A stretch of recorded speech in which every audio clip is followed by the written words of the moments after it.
Thank you so much for joining us today on Take 10. We come to you every week with a look at a variety of mental health and related issues as they impact caregiving, carers, and care recipients.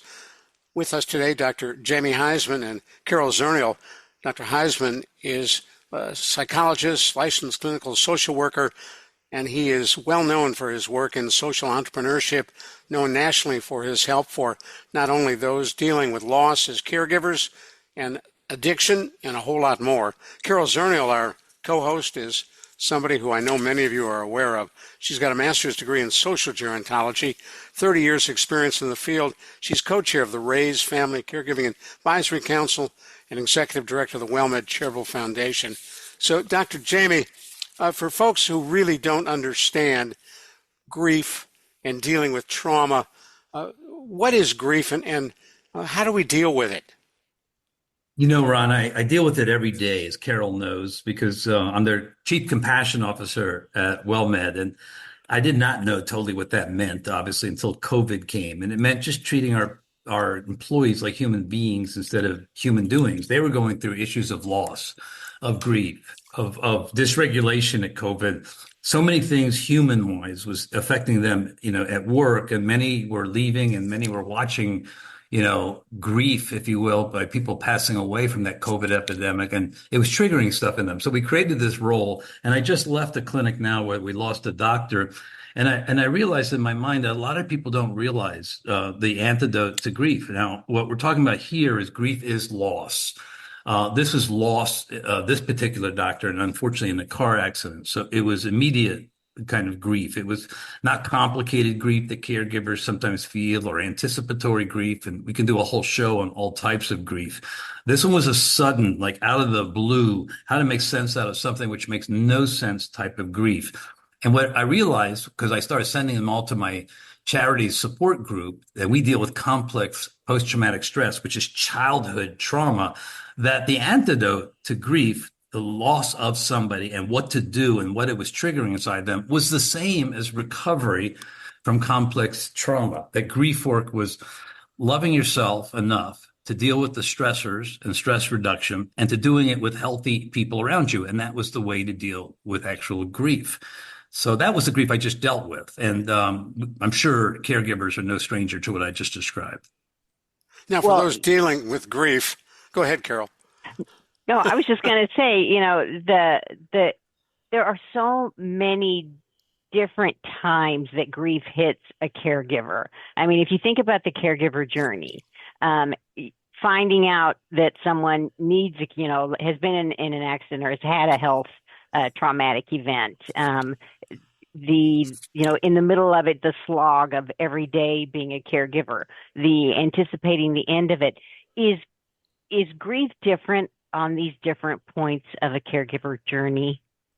That's a great question. So caregiving, I was very privileged to write a book with a geriatrician and a celebrity, Lisa Gibbons, to watch her life. And we dealt with what basically is anticipatory grief, right? As a caregiver, when you're taking care of a loved one, be it a chronic, terminal, or acute illness, there is a level of doing grief work even before the loved one passes. So you know that in some way you're dealing with a person that you slowly but surely are going to have to let go of in all physical form. So you kind of building to a point, doing a lot of the grief work up front. Many people ask, well, why didn't the caregiver cry at the funeral?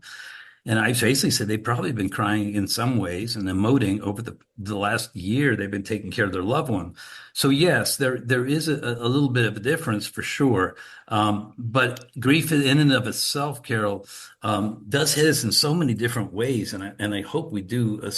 I think we talked about doing something next week on really different types of grief. But when it comes to caregivers, and they still have to deal with what grief brings up inside of them, which is the triggers. No matter how much anticipatory grief they have, when the loss of that loved one's there, things that they haven't dealt with in their life, I call kind of IEDs, if you're a military person, explosive devices. If you haven't processed certain emotions in your life with a therapist, with a group, haven't brought them out in poetry, in lyrics, in writing, they're going to sit there inside of you And at the place when you finally lose somebody, grief, that's when these unexpressed emotions will be triggered the most. So to your point, as I often say with caregivers, understand that life is loss and that we need to get a good therapist long before we lose somebody and start gaining a strategy of how do we emotionally regulate ourselves and how do we do this with healthy people to deal with the overall dealings with loss. Because really the work is about development of resilience, Carol. Hold that thought. We'll come right back to you. I want to let folks know who just joined us. You're listening to Take 10. I'm Ron Aaron, along with our co-hosts, Dr. Jamie Huysman and Carol Zernial. We're talking about grief and how people grieve, how to manage grief. And Dr. Jamie, nobody grieves the way everybody else grieves. It's different for each of us, is it not? It is. And that's why we give the prescription to people that not to isolate. You always hear me say that, not to isolate, not to isolate, not to isolate. That's the first direction I would ever give anybody who has to go through grief, is to connect. But the second thing I would say is connect only with healthy people. That's people who literally meet you halfway, people who can bear witness to your pain, a good friend, somebody who understands you without having to try to fix it. Okay. And then the third thing is to really, as the book says, I wrote, take your oxygen first. How do I deal and be my best therapist for myself with emotional regulation? So when my body is feeling lost and my tears are coming up and I'm feeling triggered, yes, I need to be with a healthy, safe group, but how do I parent myself? How do I really emotionally regulate? What do I do? Breath work, or what do I do? Pilates, yoga. How do I actually change the chemistry of my body? And that's literally the three things I would prescribe to any caregiver going through grief. Can you do it on your own, or do you need help? You always need help on this one. The most beautiful part about healing is to understand our vulnerability. I always say this at WellMed with our leaders. Vulnerability is a superpower.